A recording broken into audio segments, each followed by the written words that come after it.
There we go. All right. So anyway, I know I get worked up on this stuff, but is it- we're not, the world is not at each other's throats all the time. That's a false image of what's going on. There's a lot of good things happening like this all the time. People are always helping each other out.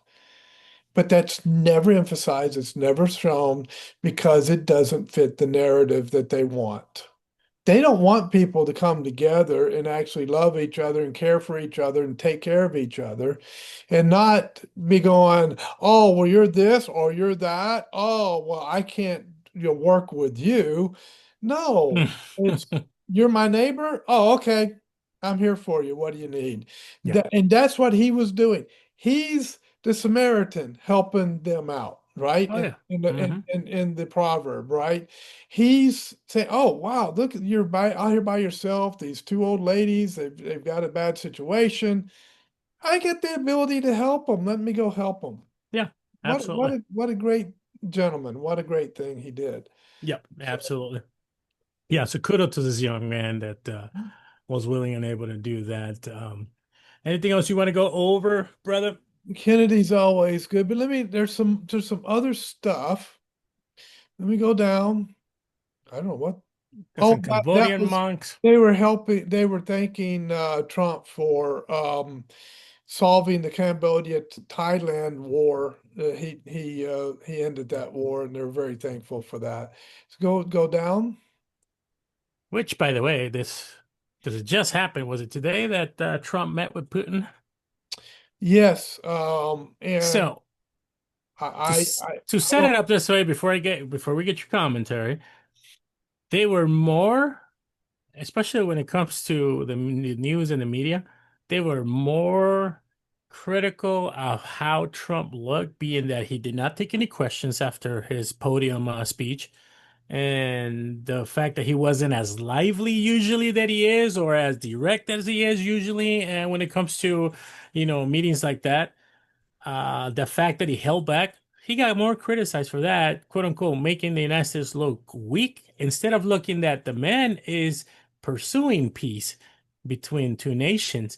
And maybe he humble himself a little bit so that he can find a way to bring resolution. But I don't think people are seeing it Oh like that, my bro. goodness. He's Oh, getting smacked around. Well, what a weak president and make the United States look like the world weakest nation. So now I want to get your take, brother.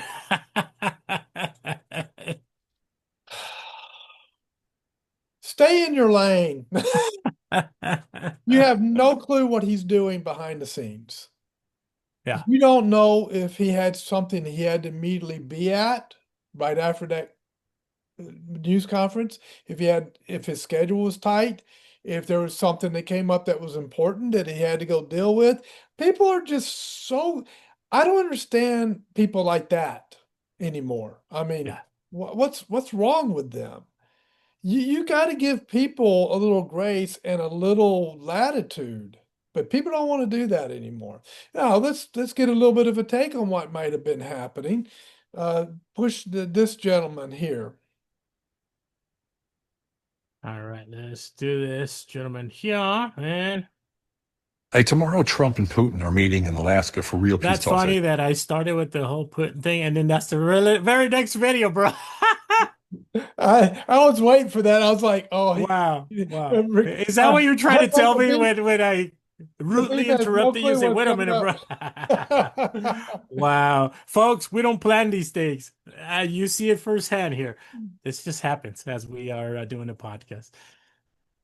you know, but you need to pay close attention to what else might happen because there's already a plan to derail it. And I want you to share this reel because nobody else is breaking this down like this. Right on cue, after peace talks were announced, Zelensky and the EU puppet masters show up, trying to hijack the agenda with a list of demands so delusional you'd think they already won the war. Let's go through real quick. $1 trillion in reparations from Russia. Since when does the winner of the war pay the loser? NATO security guarantees. They want NATO troops in Ukraine, the exact red line that started the war in the first Mhm. place. No territorial concessions. That's not going to happen because that's exactly one of the reasons Russia invaded, to protect and liberate ethnic Russians in the East. And then a permanent seat at every negotiation table, including this one in Alaska, even though they weren't invited. Everything they're demanding is something they know they can't get, which tells you one thing. They don't want peace. They want to stall it, hijack it, and kill it. And now comes the most dangerous part. New intel says Kiev is preparing a false flag attack staged to look like Russian aggression, with civilians, hospitals, even children as a setting. And surprise, Western journalists are already on the ground. Cameras are up, narratives are loaded. Just like Bucha in 2022, just like Syria, just like Iraq. Every time peace gets close, a shock image appears and the deal dies. I've seen more. I've lived it. I've seen what it does to men and what it does to children, the trauma, the rage, the silence. Right now, Ukrainian children have PTSD rates that are through the roof, and no one's talking about it. Because peace doesn't pay, war does. And these globalists, they're not in the peace business. They're in the fear business, and business is good. So let me ask you, do you recognize manipulation when it's happening in real time? Because they're not even subtle anymore. And if you think this is about Russia and Ukraine or Trump versus Putin, you've already been played. Yeah. This isn't about two sides. This is about the machine that keeps feeding your bias. So you keep fighting the wrong enemy. And meanwhile, real people are dying. Yeah. So here's my final message. Don't be their puppet. Don't parrot their narrative, and don't fall for the show. Watch carefully what happens tomorrow. Because if a massacre appears out of nowhere, it was never an accident. It was a trigger. So share this now to inform as many as possible. It's probably the most important day of this war. We can't buy their tricks anymore. And sharing this to enough people just might make them not follow through. Hope dies last. This is not going to end until we speak up and break the loop. So let's go. Share this reel right now. That's a lot of good information. And for those that really start to look and research and understand, we get this, exactly what he's saying. But for those that are emotionally driven and because they hate Trump, it does not come off like that. But and bro. it's not about Trump. Nope. It's never been about Trump. It's about stopping all of these lies and these deceptions and this propaganda and all of this gaslighting and manipulation so that they can go war after war after war after war, pushed by these globalists that I mean, and the thing is, there are globalists on both sides. Yeah, that's true. There are Democrat globalists and there are Republican globalists. Okay, so the thing is that this is good versus evil. Do you want peace? Do you want to love your neighbor? Or do you want to be at each other's throat all the time because the propaganda tells you you have to be at the other guy's throat? This is, and I'm sorry, but I don't agree with what Zelensky is doing. And Ukraine is taking the poor people of Ukraine. Unfortunately, the people of a country have to, they are affected by what the leadership of the country decides to do. And how many times have the people of a country fallen under dire times and horrific circumstances because their leadership is doing dumb things? Yeah. What happens way too often, way too much. Now we know that God will use it for positive and for his glory, just like what was said with Joseph. Joseph was put in a horrific and horrible and tough situation because of the actions of his brother who did that which was wrong. But God was in the midst of all of that and took Joseph through all of that and used it for good. And so Joseph told his brother toward the end that you meant it for evil, but God meant it for good. So ultimately, we know that men who are power hungry and in positions of power and don't care anything about the people below them will use it for evil. But God ultimately will take it and use it for good. And I think probably the good that will come out of this is that people are beginning to wake up and see the evil, whereas they didn't see it before.